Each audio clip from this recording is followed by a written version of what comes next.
Dear students, Assalamu alaikum. My name is Muhammad Mudassir Sofi. I am your chemistry teacher. Today our topic is electron gain enthalpy. Last time हमने पढ़ा है ionisation energy. बच्चों I hope कि आप लोगों को सबको समझ आया होगा वो आयोनाइजेशन एनर्जी। उसमें हमने पढ़ा है कि हमें कितनी एनर्जी लगती है कि किसी आउटर मोस्ट इलेक्ट्रॉन को निकालने में। आइसोलेटेड एटम से हमें गैसियस एटम होना चाहिए, उसमें से आउटर मोस्ट इलेक्ट्रॉन को निकालने में हमें कितनी एनर्जी लगेगी, उसको हम बोलते हैं आयोनाइजेशन एनर्जी। उसका अपोजिट है electron gain enthalpy. Electron gain enthalpy इसको हम डिफाइन करते हैं, it may be defined as the enthalpy change which takes place when an isolated gaseous atom accepts or gains an extra electron to form a monovalent anion also in the gaseous state। इसका मतलब क्या है बच्चों?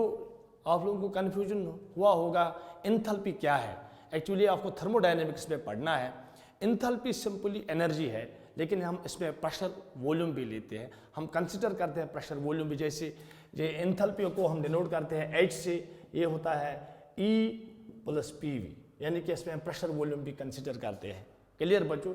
यानी कि enthalpy simply energy है, लेकिन हम इसको इसमें प्रेशर वॉल्यूम भी कंसिडर करते हैं। क्लियर बच्चों? ये हमने थर्मोडायनेमिक्स में पढ़ना है आगे इंशाल्लाह। देखो बच्चों, इलेक्ट्रॉन गेन एंथैल्पी इसका मतलब क्या है? कुछ बुक्स में आप पाओगे इसको, इसका दूसरा नाम भी है इलेक्ट्रॉन एफिनिटी है, ठीक है, लेकिन थोड़ा फर्क है इलेक्ट्रॉन एफिनिटी और इलेक्ट्रॉन गेन एंथैल्पी में। फर्क ये है कि साइन अपोजिट है, ठीक है। अगर इलेक्ट्रॉन गेन एंथैल्पी किसी एटम की नेगेटिव है, इलेक्ट्रॉन एफिनिटी उसकी पॉजिटिव होती है। क्लियर? उसका साइन अपोजिट होता है, बाकी कुछ नहीं होता है। इलेक्ट्रॉन गेन एंथैल्पी फिर से ध्यान रखो, it may be defined as the enthalpy change. कितनी एंथैल्पी चेंज? हम यहाँ पे नहीं लिख सकते हैं कि एनर्जी रिलीज्ड या एनर्जी एब्जॉर्ब्ड। एंथैल्पी चेंज कहीं जगहों पे आप देखोगे एनर्जी इवॉल्व होती है और कहीं केसेस में आप देखोगे एनर्जी एब्जॉर्ब होती है। क्लियर बच्चों? ज़रूरी नहीं है कि हर एक केस में एनर्जी इवॉल्व होगी या हर एक केस में एनर्जी एब्जॉर्ब होगी।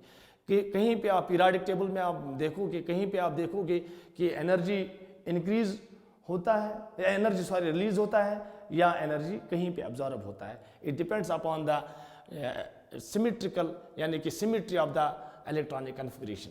Symmetry in the electronic configuration कि एटम को इलेक्ट्रॉन की अगर ज़रूरत है तो एनर्जी रिलीज होती है उस टाइम। अगर एटम को इलेक्ट्रॉन की ज़रूरत नहीं है तो उसको एनर्जी हमें यहीं से लगती है, हम उसको इलेक्ट्रॉन यहीं से मतलब ऐड करते हैं, मतलब ज़बरदस्ती हम ऐड करते हैं उसको इलेक्ट्रॉन की कोई अर्ज नहीं होती है, हम उसको ऐड करते हैं इलेक्ट्रॉन, तो ये ऐड हो जाए इसमें, उसके लिए हमें यहीं से एनर्जी देनी पड़ती है। क्लियर बच्चों? यानी कि इसमें हम देखते हैं enthalpy change which takes place। ये एंथैल्पी चेंज क्या एनर्जी की क्या हो, एनर्जी रिलीज हुई है या एब्जॉर्ब हुई है। जब कोई isolated gaseous atom extra electron add करता है, तो फॉर्म है monovalent anion also in the gaseous form. Clear बच्चों? जैसा हम देखेंगे, हम लेंगे यहाँ पे मिसाल, फॉर एग्जांपल हम लेंगे ऑक्सीजन जो है इसमें 8 एटॉमिक नंबर है, 16 इसका एटॉमिक मास है। हम देखते हैं इसमें 8 प्रोटॉन्स है, 8 न्यूट्रॉन्स है। क्लियर? पहले शेल में 2 इलेक्ट्रॉन्स है, दूसरी शेल में 6 इलेक्ट्रॉन्स है बच्चों। 1 2 3 4 5 6 इलेक्ट्रॉन्स है। क्लियर बच्चों? कितने इलेक्ट्रॉन्स हैं? 6 बच्चों। अगर हम देखेंगे ऑक्टेट रूल के हिसाब से इसको 2 इलेक्ट्रॉन और चाहिए in order to complete its octet. ये 2 इलेक्ट्रॉन ये ऐड करता है, इसमें ऐड होते हैं 2 इलेक्ट्रॉन्स। अगर हम इसमें इलेक्ट्रॉन ऐड करते हैं, हम इसको लेते हैं, लेकिन आइसोलेटेड ये होना चाहिए, आइसोलेटेड गैसियस एटम, ठीक है। हम इसमें इलेक्ट्रॉन ऐड करते हैं, ठीक है। जब इलेक्ट्रॉन ऐड होता है इसमें, दीज इलेक्ट्रॉन्स गेट्स, इसको 2 इलेक्ट्रॉन चाहिए, but they can be added one by one after the other, यानी कि एक साथ नहीं ऐड होते हैं, एक एक करके ऐड होते हैं। जब हमने इसमें इलेक्ट्रॉन ऐड किया, ठीक है बच्चों, तो ये बनेगा 8 प्रोटॉन्स 8 न्यूट्रॉन्स, 2 इसमें 7 इसमें इलेक्ट्रॉन ऐड हो गया, ये एनायन बन गया, मोनोवैलेंट एनायन बन गया। क्लियर। यहाँ पे जो एनर्जी चेंज है, इंथैल्पी चेंज जो है, electron gain enthalpy, that is del Eg, electron gain enthalpy, del mean change enthalpy H। देखो बच्चों, डिनोट कैसे हम करते हैं इलेक्ट्रॉन गेन इंथैल्पी को, डेल मीन्स चेंज कि एनर्जी की चेंज क्या हुई चेंज, यानी कि डेल H की change, Eg means electron gain enthalpy, equal to -141 kilo joule per mole. Clear बच्चों, यानी कि इसका मतलब है इसमें जो इलेक्ट्रॉन ऐड हुआ है वो इजीली ऐड हुआ है और उसमें जो अट्रैक्शन है न्यूक्लियस की वो ज़्यादा है। उस अट्रैक्शन जो वो अट्रैक्शन न्यूक्लियस यानी कि प्रोटॉन्स और इलेक्ट्रॉन के दरमियान जो अट्रैक्शन हुई है, उस अट्रैक्शन की वजह से एनर्जी बाहर आई है, that energy is called electron gain enthalpy बच्चों। क्लियर बच्चों, आप फिर से देखो 141 किलो जूल पर मोल है। क्लियर। उसके बाद हम देखते हैं हम अभी ये कंप्लीट नहीं हुआ है, इसमें एक और इलेक्ट्रॉन ऐड होगा फिर ये कंप्लीट होगा। इसमें 6 इलेक्ट्रॉन आउटर मोस्ट है, इसमें अब 7 है, ये एनायन बन गया है यानी कि O नेगेटिव बन गया है। अब हम इस O नेगेटिव में इलेक्ट्रॉन ऐड करेंगे, दूसरा इलेक्ट्रॉन 8 पॉजिटिव 8 न्यूट्रॉन, पहले शेल में 2 इलेक्ट्रॉन, दूसरे शेल में 7, 1 2 3 4 5 6 7। अगर हम इसमें इलेक्ट्रॉन ऐड करेंगे, क्लियर बच्चों, देखो यहाँ पे क्या होता है, ये इजीली ऐड नहीं होता है। वाई? हमें एनर्जी यहीं से लगती है, यहाँ पे एनर्जी वहीं से आई, ठीक है, यहाँ पे रिलीज एनर्जी है, यहाँ पे एनर्जी रिलीज नहीं होती है, यहाँ पे हमें एनर्जी लगती है क्योंकि यहाँ पे नेगेटिव चार्ज जो एनायन पे है, ठीक है, जो एनायन है, एनायन नेगेटिव चार्ज, उस नेगेटिव चार्ज और इस इलेक्ट्रॉन की चार्ज सिमिलर है, वहाँ पे रिपल्शन होता है। ठीक है बच्चों, इस नेगेटिव यहाँ पे इस पे जो नेगेटिव चार्ज है, इलेक्ट्रॉन जो ऐड हुआ है, उस नेगेटिव चार्ज उस इलेक्ट्रॉन की नेगेटिव चार्ज उनको दरमियान रिपल्शन होता है। This electron can not be added easily. इसको ऐड करने के लिए हमें एनर्जी लगती है ताकि ऐड हो जाए। इसमें जो रिपल्सिव इंट्रैक्शन है इन इलेक्ट्रॉन्स और इस इलेक्ट्रॉन के दरमियान जो रिपल्शन है, उस रिपल्शन को हमें ओवरकम करना पड़ता है। क्या करना पड़ता है? ओवरकम, ताकि ये ऐड हो जाए इसमें। ठीक है बच्चों, और ये ऐड होता है इसके लिए हमें एनर्जी लगती है 8 प्रोटॉन्स 8 न्यूट्रॉन्स, पहले शेल में 2, दूसरे शेल में अब आ गए 8, 1 2 3 4 5 6 7 8। अब ये ऐड हो गया, अब ये कंप्लीट हो गया, लेकिन यहाँ पे बना था ये ऑक्सीजन -1, यहाँ पे बना ऑक्सीजन -2। क्लियर? दो एंथैल्पी चेंज जो है डेल H एंथैल्पी चेंज ऐसे भी लिख सकते हैं, ऐसे भी लिख सकते हैं। ठीक है, ये है plus 780 kilo joule per mole. Clear बच्चों? 780 किलो जूल पर मोल। इसका मतलब पॉजिटिव, इसका मतलब है एंडोथर्मिक है, इसका मतलब है हमें यहीं से एनर्जी देनी पड़ी। क्यों कंफ्यूजन होता है बच्चों को ये कि यहाँ पे पॉजिटिव क्यों है सर? इसको 2 इलेक्ट्रॉन चाहे पहला इलेक्ट्रॉन जब ऐड होता है, क्योंकि इलेक्ट्रॉन गेन एंथैल्पी, इसमें इलेक्ट्रॉन जो ऐड होते हैं वो 1 by 1 होते हैं, 1 आफ्टर द अदर होते हैं, एक साथ ऐड नहीं होते हैं। 2 इलेक्ट्रॉन एक साथ ऐड नहीं हो सकते हैं। क्लियर बच्चों? कि 1 by 1 ऐड होता है, that is called successive electron gain enthalpies. Successive electron gain मैंने ऑलरेडी पढ़ाया है आयोनाइजेशन एनर्जी में। Successive means 1 after the other, 1 after the other. देखो बच्चों, जब मैंने ऑक्सीजन लिया है उसमें आउटर मोस्ट में 6 इलेक्ट्रॉन्स है, हमें 2 इलेक्ट्रॉन्स और चाहिए ताकि ये कंप्लीट ऑक्टेट हो जाए, यानी कि इसकी जो इलेक्ट्रॉन कन्फिगरेशन बन जाए वो equal to noble gas configuration बनेगी। उसके लिए हमें इलेक्ट्रॉन ऐड करने पड़ते हैं। जब हम इलेक्ट्रॉन ऐड, पहला इलेक्ट्रॉन जब ऐड होता है उसके लिए जो एंथैल्पी चेंज है that is equal to -141 kilo joule per mole. इसका मतलब है कि एनर्जी रिलीज हुई है। इसका मतलब है इसको अर्ज थी इलेक्ट्रॉन की कि इलेक्ट्रॉन ऐड हो जाए, एनर्जी रिलीज होती है। यहाँ पे अट्रैक्शन बहुत ज़्यादा है इस इलेक्ट्रॉन और इस न्यूक्लियस के दरमियान। क्लियर? सर यहाँ पे अट्रैक्शन क्यों नहीं है? एक्चुअली यहाँ पे अट्रैक्शन, यहाँ पे रिपल्सिव इंट्रैक्शन ज़्यादा है as compare to attractive forces as compare to attractive forces. जब ये इलेक्ट्रॉन ऐड होता है तो यहाँ पे क्या होता है, इसमें ऑलरेडी नेगेटिव चार्ज है, इसमें ऑलरेडी इलेक्ट्रॉन ऐड हुआ होता है, तो इस इलेक्ट्रॉन और इस नेगेटिव चार्ज के दरमियान रिपल्शन होती है, तो इलेक्ट्रॉन इजीली ऐड नहीं होता है। इस इलेक्ट्रॉन को हमें ऐड करना पड़ता है, को हमें यहीं से एनर्जी देनी पड़ती है ताकि जो रिपल्सिव इंट्रैक्शन है इस इलेक्ट्रॉन और इस एनायन के दरमियान जो रिपल्सिव इंटरेक्शन है, इस रिपल्सिव इंटरेक्शन को ओवरकम करने के लिए हमें यही से एनर्जी देनी पड़ती है। So the enthalpy value, so the electron gain enthalpy comes out to be plus 780 kilo joule per mole. Clear बच्चों, यहाँ पे हमने देखा है जो इलेक्ट्रॉन्स ऐड होते हैं that is added by one after the other, that is called the successive electron gain enthalpies. Clear बच्चों, को हमने देखा कि एंथैल्पी चेंज है, कहीं पे नेगेटिव आएगी, कहीं पे पॉजिटिव आएगी। क्लियर बच्चों, अब हमें देखना है what are the factors on which electron gain enthalpy depends. किन फैक्टर्स पे डिपेंड करता है electron gain enthalpy. First factor क्या है, मैंने आपको हम ऑलरेडी पढ़ चुके हैं आयोनाइजेशन एनर्जी में। सिमिलर वही फैक्टर्स इसमें भी हमें पढ़ने पड़ते हैं। तो जैसे कि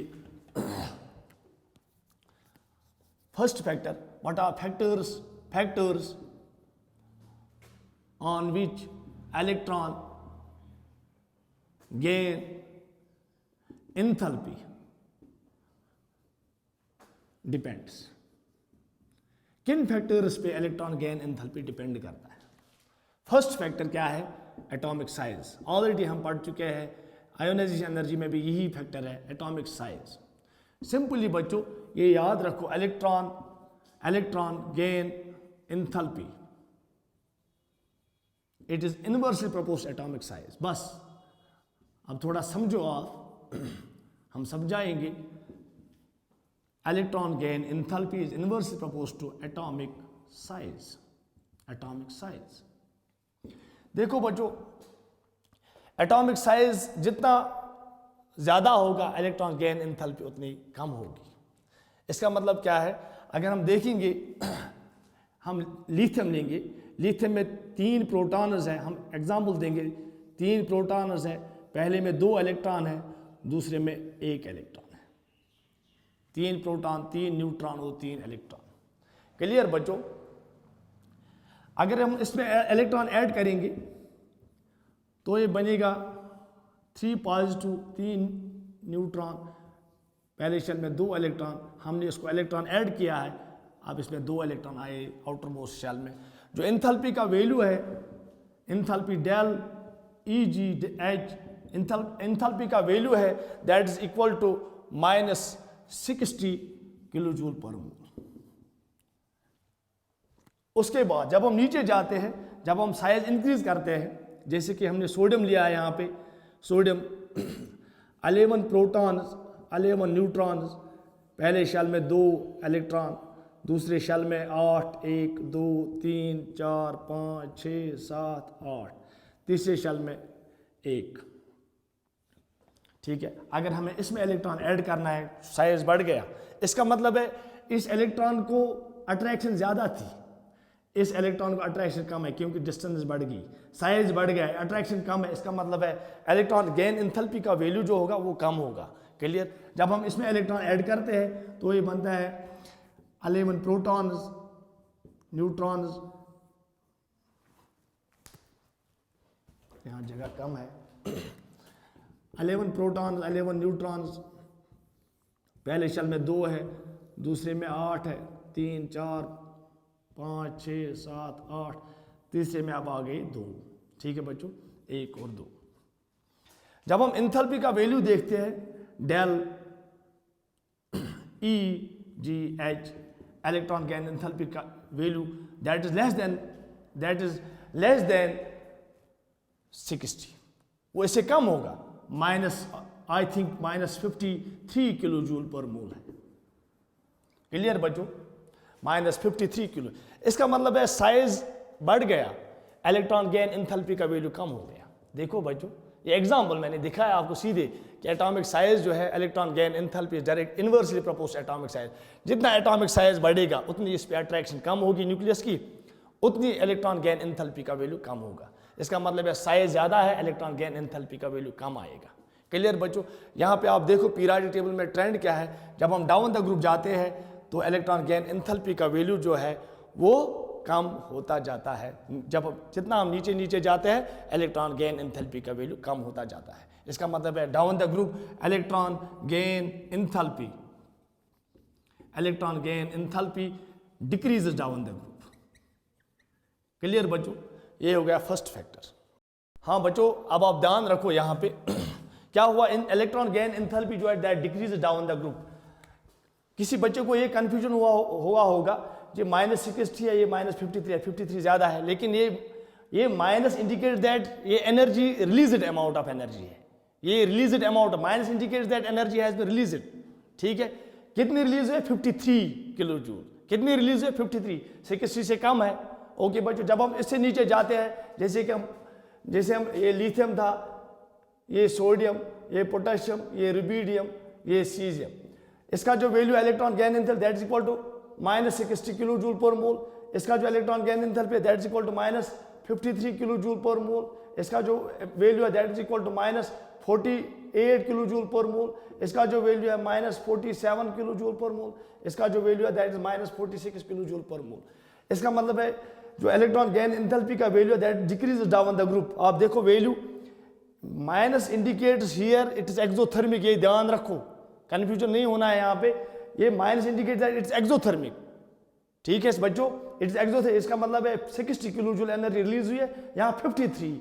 इसका मतलब है अट्रैक्शन कम होती जा रही है जब हम नीचे नीचे जाते हैं, क्योंकि साइज बढ़ता जाता है। That is why when atomic size increases electron gain enthalpy जो है इसका वैल्यू कम आता जाएगा। क्लियर बच्चों? उसके बाद हमें देखना है second factor that is nuclear charge. क्या है? Nuclear charge.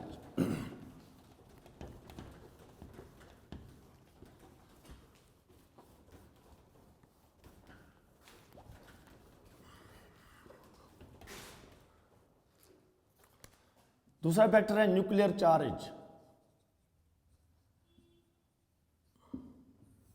देखो सिंपली याद रखो बच्चों, इलेक्ट्रॉन गेन एंथैल्पी जो है it is directly proportional to nuclear charge. ये ध्यान रखो शॉर्टकट में, न्यूक्लियर चार्ज जितनी न्यूक्लियर चार्ज बढ़ेगी उतनी इलेक्ट्रॉन गेन एंथैल्पी इंक्रीज होगी। देखो मैं दिखाऊंगा, एक दो एग्जांपल्स हम देंगे यहाँ पे। क्लियर बच्चों? हम लेंगे यहाँ पे सपोज हम लेंगे लिथियम में 3 प्रोटॉन्स है, लेकिन इसमें एक चीज है, सिमिट्री भी इंपॉर्टेंट फैक्टर है। अगर हम अक्रॉस द पीरियड जाएंगे पीरियोडिक टेबल में, किसी एटम में सपोज लिथियम है या कार्बन है, लिथियम है, बेरिलियम में पॉजिटिव इलेक्ट्रॉन गेन एंथैल्पी है क्योंकि उसमें सिमिट्री है। जैसे कि बोरान है, उसमें इलेक्ट्रॉन गेन एंथैल्पी उससे ज़्यादा है, कार्बन है उसमें उससे ज़्यादा है। फिर नाइट्रोजन में फिर से सिमिट्री आती है, यानी कि हाफ फिल्ड ऑर्बिटल्स आते हैं, उसमें इलेक्ट्रॉन गेन एंथैल्पी का वैल्यू कम होता है। फिर उसके बाद ऑक्सीजन आता है, उसमें इलेक्ट्रॉन गेन एंथैल्पी का वैल्यू इंक्रीज होता है। फिर उसके बाद फ्लोरीन आता है, इलेक्ट्रॉन गेन एंथैल्पी का वैल्यू उससे ज़्यादा आता है। हम सिंपली यहाँ पे लेंगे ऑक्सीजन और फ्लोरीन के एग्जांपल हम लेंगे। यहाँ पे ऑक्सीजन में 8 प्रोटॉन्स है, 8 न्यूट्रॉन्स है।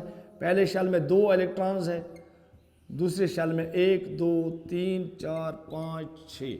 अगर हम इसको इलेक्ट्रॉन ऐड करेंगे, एक इलेक्ट्रॉन जब हम उसको ऐड करते हैं तो 8 प्रोटॉन्स 8 न्यूट्रॉन्स उसमें इलेक्ट्रॉन ऐड होगा। जो इलेक्ट्रॉन गेन एंथैल्पी का वैल्यू है 3 4 5 6 7, ये एनायन बन गया, मोनोवैलेंट एनायन है। उसमें जो इलेक्ट्रॉन गेन एंथैल्पी का वैल्यू है that is del EgH equal to -141 kilo joule per mole. ये याद रखो, इसका वैल्यू है, मैंने ऑलरेडी पढ़ाया है ये, इससे पहले हमने ऑक्सीजन की एग्जांपल ली है। इसका मतलब है इसमें 8 प्रोटॉन्स है, ठीक है, इलेक्ट्रॉन पे जो अट्रैक्शन है वो ज़्यादा है, ठीक है, इलेक्ट्रॉन गेन एंथैल्पी का वैल्यू ये है। उसके बाद जब हम अक्रॉस द पीरियड जाते हैं, जब हम जाते हैं कहाँ, ऑक्सीजन से फ्लोरीन में 9 प्रोटॉन्स है, 9 न्यूट्रॉन्स है। पहले शेल में 2 इलेक्ट्रॉन्स है, दूसरे शेल में 7 है, 1 2 3 4 5 6 7। जब हम इसमें इलेक्ट्रॉन ऐड करते हैं, क्लियर, देखो यहाँ पे इस इलेक्ट्रॉन को, एक्स्ट्रा इलेक्ट्रॉन को 8 प्रोटॉन्स अट्रैक्ट करते थे, यहाँ पे इसमें 9 प्रोटॉन्स अट्रैक्ट करते हैं। इसका मतलब है मैंने न्यूक्लियर चार्ज बढ़ा दी। जब न्यूक्लियर चार्ज बढ़ गई इसका मतलब इस पर जो अट्रैक्शन वो ज़्यादा होगी। इसका मतलब है 9 प्रोटॉन्स 9 न्यूट्रॉन्स। पहले शेल में 2 इलेक्ट्रॉन्स है, दूसरे शेल में 1 2 3 4 5 6 7 8। जो इलेक्ट्रॉन गेन इंथैल्पी का वैल्यू जो है वो इससे ज़्यादा आएगा, -328 किलो जूल पर मोल, EGH -328 किलो जूल पर मोल, बहुत ज़्यादा है। आप अंदाज़ा करो, देखो बच्चों, यहाँ पे इतनी 141 किलो जूल एनर्जी रिलीज हुई थी, यहाँ पे 328 किलो जूल एनर्जी रिलीज हुई थी। क्लियर बच्चों? इसका मतलब है मैंने न्यूक्लियर चार्ज इंक्रीज की, जब मैंने न्यूक्लियर चार्ज बढ़ा दी, इसका मतलब है इलेक्ट्रॉन गेन एंथैल्पी का वैल्यू क्या होता है? इंक्रीज। क्लियर बच्चों? ये चीज याद रखो। तीसरा इंपॉर्टेंट फैक्टर क्या है? तीसरा जो इंपॉर्टेंट फैक्टर है वो है symmetry in the electronic configuration. ये इंपॉर्टेंट फैक्टर है, क्योंकि पीरियोडिक टेबल में हम बहुत सारे जगहों पे देखते हैं कि इलेक्ट्रॉन गेन एंथैल्पी जो है उसका वैल्यू आता है हमें positive. Why? It is because of symmetry.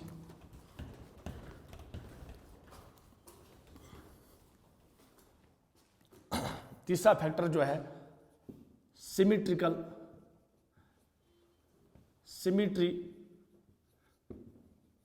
In the electronic configuration, ये इंपॉर्टेंट फैक्टर है।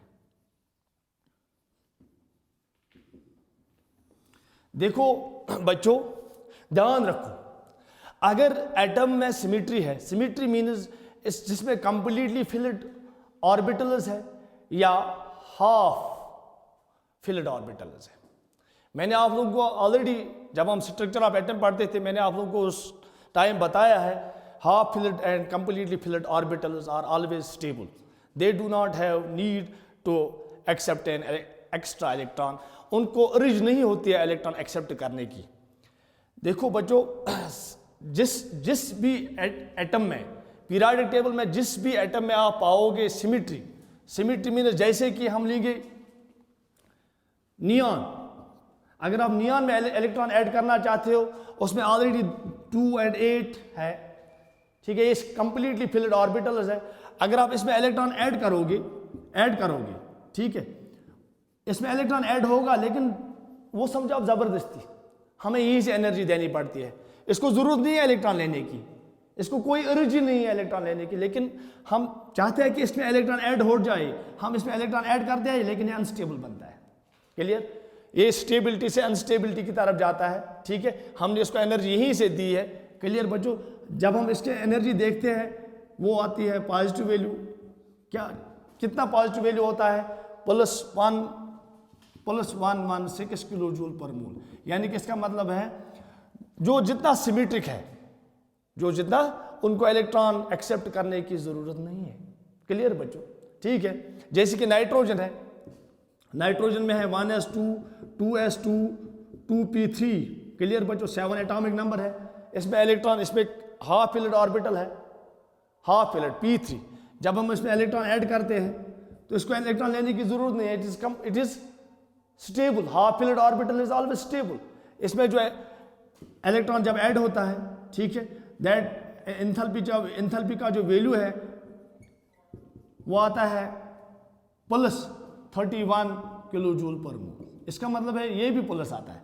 इसको इलेक्ट्रॉन, वो हमें क्या पता चला, जो सिमेट्रिक है, जो पीरियोडिक टेबल में जो भी एलिमेंट, जो भी एटम सिमेट्रिक है, जिनमें सिमेट्रिक इलेक्ट्रॉनिक कॉन्फ़िगरेशन है, उनमें जो इलेक्ट्रॉन गेन एंथैल्पी का जो वैल्यू है that comes out to be positive. ये याद रखो, ठीक है, क्योंकि उनको इलेक्ट्रॉन एक्सेप्ट करने की जरूरत नहीं है, हम उनको इलेक्ट्रॉन एक्सेप्ट करवाते हैं बाय गिविंग एनर्जी। क्लियर बच्चों? वो सिमेट्री एक इंपॉर्टेंट फैक्टर है, वो इसका मतलब है जिसमें सिमेट्री नहीं है वो इलेक्ट्रॉन एक्सेप्ट करता है इजीली, जैसे कि लिथियम है, जैसे कि नाइट्रोजन, जैसे ऑक्सीजन है, जैसे कि फ्लोरीन है। वो इसका मतलब है जिनमें सिमेट्री नहीं है उनमें इलेक्ट्रॉन गेन एंथैल्पी का वैल्यू नेगेटिव आएगा, ये याद रखो। क्लियर बच्चों? नॉर्मली जो इलेक्ट्रॉन गेन एंथैल्पी का वैल्यू होता है वो नेगेटिव होता है, लेकिन एनायनस और सिमेट्रिक इलेक्ट्रॉनिक कॉन्फ़िगरेशन जिनमें है उनमें इलेक्ट्रॉन गेन एंथैल्पी का वैल्यू आपको पॉजिटिव आएगा। मैंने एग्जांपल दी है यहाँ पे। क्लियर बच्चों? जरा फिर से ध्यान रखो, मैंने बोला नॉर्मली इलेक्ट्रॉन गेन एंथैल्पी का वैल्यू जो है that comes out to be negative, इसका मतलब है एक्सोथर्मिक होता है। लेकिन ये चीज ये भी याद रखो, जो भी एलिमेंट सिमेट्रिक है जिनमें सिमेट्रिक इलेक्ट्रॉनिक कन्फिगरेशन है उनमें इलेक्ट्रॉन गेन एंथैल्पी का वैल्यू पॉजिटिव आएगा, और जो भी एनायनर्स है एनायनर्स उनमें भी इलेक्ट्रॉन गेन एंथैल्पी का वैल्यू पॉजिटिव आएगा। बस ये चीज़ याद रखो, क्योंकि उनको इलेक्ट्रॉन लेने की ज़रूरत नहीं होती है, वो ऑलरेडी कंप्लीटली फिल्ड होते हैं या हाफ फिल्ड होते हैं। क्लियर बच्चों?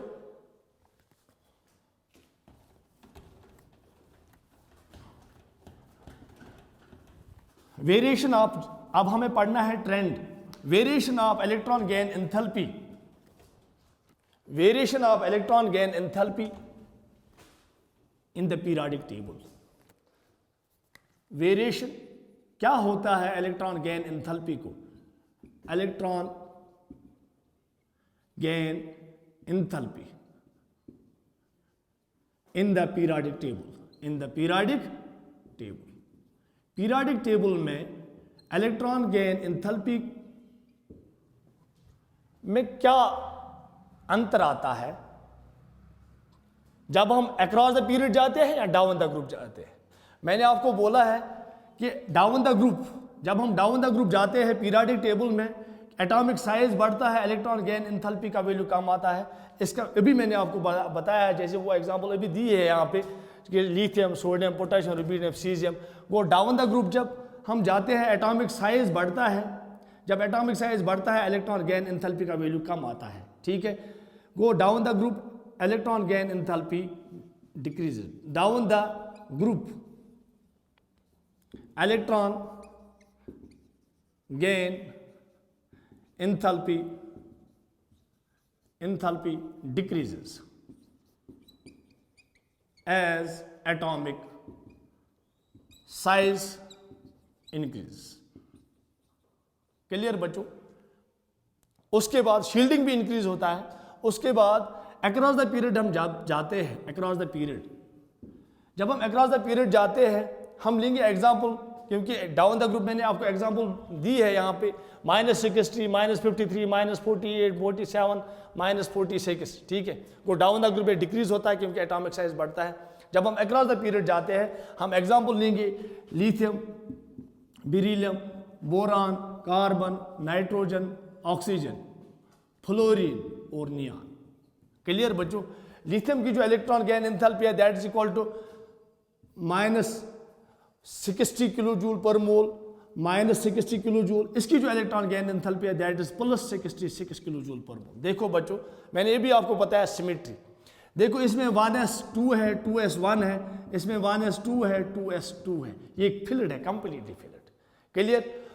वो इसका मतलब है इसको इलेक्ट्रॉन नहीं चाहिए, ये कंप्लीटली फिल्ड है, इसको ओरिजिन नहीं है इलेक्ट्रॉन की, इसलिए इसका इलेक्ट्रॉन गेन एंथैल्पी आता है पॉजिटिव, क्योंकि हम इसको ज़बरदस्ती इलेक्ट्रॉन ऐड करते हैं। क्लियर? हमें यहीं से एनर्जी देनी पड़ती है, इसको हम अनस्टेबल बनाते हैं।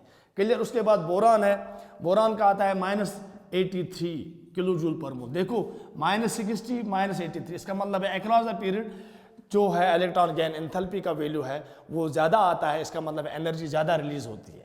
क्लियर? उसके बाद कार्बन है, उसका -122 किलो जूल पर मोल है।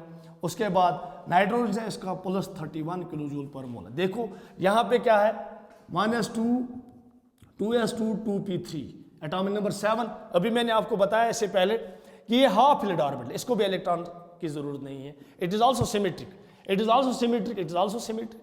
क्लियर? उसके बाद ऑक्सीजन है, ऑक्सीजन का वैल्यू मैंने आपको ऑलरेडी बताया है -141 किलो जूल पर मोल। उसके बाद फ्लोरीन है -328 किलो जूल पर मोल। उसके बाद नियान है +116 किलो जूल पर मोल, +116 किलो जूल पर मोल। इसका मतलब है हमने देखा है यहाँ पे, देखो ये भी सिमेट्रिक है, ये भी सिमेट्रिक है और ये भी सिमेट्रिक है। जहाँ पे सिमेट्रिक है, जहाँ पे सिमेट्री है, यानी कि कंप्लीटली फिल्ड और हाफ फिल्ड ऑर्बिटल्स है, वहाँ पे इलेक्ट्रॉन गेन एंथैल्पी का वैल्यू पॉजिटिव आएगा। जहाँ पे एसिमेट्रिक है, जैसे लिथियम है, जैसे बोरान है, कार्बन है, वहाँ पे एसिमेट्रिक इलेक्ट्रॉनिक कन्फिगरेशन है, उनको इलेक्ट्रॉन चाहिए in order to complete their octet. उस वजह से ये इलेक्ट्रॉन एक्सेप्ट करते हैं, इनमें जो इलेक्ट्रॉन गेन एंथैल्पी का वैल्यू है that comes out to be negative. इसका मतलब है अक्रॉस द पीरियड हम जब गए, इसका मतलब है न्यूक्लियर चार्ज क्या हुई, इंक्रीज। इसमें 3 प्रोटॉन्स है, 4 प्रोटॉन है, लेकिन सिमेट्रिक है। 5 प्रोटॉन्स है, -83 है, देखो इंक्रीज हुई है। कार्बन 6 प्रोटॉन्स है, देखो इंक्रीज हुई है, इसमें सिमिट्री है। उसके बाद 8 प्रोटॉन्स है, देखो वैल्यू उससे ज़्यादा है, ठीक है। माइनस यानी कि एनर्जी कितनी रिलीज हुई है, माइनस इंडिकेट है रिलीज अमाउंट ऑफ एनर्जी, -141 है। उसके बाद इसमें 9 प्रोटॉन सबसे ज़्यादा है। सबसे ज़्यादा इलेक्ट्रॉन गेन एंथैल्पी जो है वो इस पीरियड में फ्लोरीन को है। क्लियर बच्चों? वो अक्रॉस द पीरियड हम जब जाते हैं, across the period electron gain enthalpy increase across the period. लेकिन जब एक्सेप्शंस है इसमें, across the period electron gain enthalpy increase. Clear बच्चों? को हमने पीरियोडिक टेबल में ट्रेंड देखी है, down the group electron gain enthalpy का वैल्यू डिक्रीज होता है, across the period electron gain enthalpy का वैल्यू इंक्रीज होता है as nuclear charge increase, as nuclear charge increase. उसकी वजह से अट्रैक्शन जो है, जो इनकमिंग इलेक्ट्रॉन है उस पर जो अट्रैक्शन है वो बढ़ती है, as a result electron gain enthalpy का वैल्यू हमें ज़्यादा आता है। क्लियर बच्चों? उसके बाद एक और चीज़ है, यहाँ पे जब हम जाते हैं फ्लोरीन, क्लोरीन, ब्रोमीन या ऑक्सीजन, सल्फर, सेलेनियम, टेलुरियम, जब नीचे जाते हैं, जो हैलोजन फैमिली में हमने देखा है, जो फ्लोरीन है इलेक्ट्रोनेगेटिविटी के हिसाब से इसकी इलेक्ट्रोनेगेटिविटी सबसे ज़्यादा है पीरियोडिक टेबल में, इलेक्ट्रॉन गेन एंथैल्पी का वैल्यू सबसे ज़्यादा उसी का होना चाहिए। बट इलेक्ट्रॉन गेन एंथैल्पी का वैल्यू जो है वो सबसे ज़्यादा क्लोरीन का है, ये चीज़ याद रखो। क्लियर? क्लोरीन का इलेक्ट्रॉन गेन एंथैल्पी फ्लोरीन से ज़्यादा है। मैंने बोला था यहाँ पे down the group electron gain enthalpy decrease, but exceptions are there. यहाँ पे जब फ्लोरीन क्लोरीन की तरफ जाता है, oxygen, sulphur, electron gain enthalpy का वैल्यू ज़्यादा होता है, क्लोरीन का वैल्यू ज़्यादा होता है एज कंपेयर टू फ्लोरीन, फिर नीचे डिक्रीज होता है, लेकिन क्लोरीन का वैल्यू इलेक्ट्रॉन गेन एंथैल्पी का वैल्यू ज़्यादा होता है। क्यों? एक्चुअली वजह क्या है? Why electron gain enthalpy of chlorine is more than that of fluorine. वजह क्या है इसका? देखो बच्चों, इसका वजह ये है कि जो फ्लोरीन है इसका साइज कम है। हम बनाएंगे फ्लोरीन में 9 प्रोटॉन्स है, 9 न्यूट्रॉन्स है, पहले शेल में 2 इलेक्ट्रॉन है, दूसरी शेल में 7 इलेक्ट्रॉन, 1 2 3 4 5 6 7। क्लियर? जब इलेक्ट्रॉन ऐड होता है, जब इलेक्ट्रॉन है यहाँ पे ऐड होता है, यहाँ पे क्या होता है, कम एरिया में 7 इलेक्ट्रॉन है। जब हम क्लोरीन की तरफ जाते हैं, इसमें होता है 17 प्रोटॉन्स, ठीक है, 17 न्यूट्रॉन्स, पहले शेल में 2 इलेक्ट्रॉन, दूसरे शेल में 8 इलेक्ट्रॉन, 1 2 3 4 5 6 7 8, तीसरे शेल में देखो इसमें एरिया ज़्यादा एरिया में 7 इलेक्ट्रॉन, 1 2 3 4 5 6 7। इसमें अगर आप इलेक्ट्रॉन ऐड करोगे, देखो ये फ्लोरीन और क्लोरीन की एग्जांपल मैंने ली है।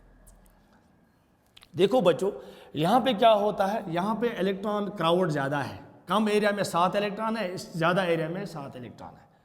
देखो यहाँ पे क्या होता है, यहाँ पे इंटर इलेक्ट्रॉनिक रिपल्शन होता है, इस इलेक्ट्रॉन को रिपल्शन होता है इन इलेक्ट्रॉन की वजह से, ठीक है। ये इस इलेक्ट्रॉन को यहाँ आने नहीं देते हैं, एज ए रिजल्ट इसका जो वैल्यू होता है वो कम होता है। यहाँ पे इजीली इलेक्ट्रॉन ऐड होता है एज ए रिजल्ट, क्योंकि एरिया ज़्यादा है, इंटर इलेक्ट्रॉनिक रिपल्शन कम होता है इसमें, that is why electron here can be added easily, ठीक है। और यहाँ पे जो अट्रैक्शन है इलेक्ट्रॉन पे, न्यूक्लियस के अट्रैक्शन वो ज़्यादा है एज कम्पेयर टू दिस, क्योंकि यहाँ पे रिपल्सिव इंट्रैक्शन बढ़ते हैं because of crowd, electron crowd. यहाँ पे इंटर, सिंपली याद रखो आप, यहाँ पे इंटर इलेक्ट्रॉनिक रिपल्शन ज़्यादा है, यहाँ पे इंटर इलेक्ट्रॉनिक रिपल्शन कम है, दैट इज़ वाई क्लोरीन की जो इलेक्ट्रॉन गेन एंथैल्पी है वो ज़्यादा है as compare to fluorine. Clear बच्चों? This is all about electron gain enthalpy. अब कुछ स्टूडेंट्स को कन्फ्यूजन होता है, सर इलेक्ट्रॉन एफिनिटी क्या है? इलेक्ट्रॉन एफिनिटी भी इलेक्ट्रॉन गेन एंथैल्पी है, कुछ बुक्स में है कि इलेक्ट्रॉन एफिनिटी भी हम कह सकते हैं, इलेक्ट्रॉन गेन एंथैल्पी भी हम कह सकते हैं, लेकिन अगर हम देखेंगे इलेक्ट्रॉन गेन एंथैल्पी ज़्यादा ठीक है। अगर हम इनमें डिफरेंस देखें, डिफरेंस कुछ नहीं है।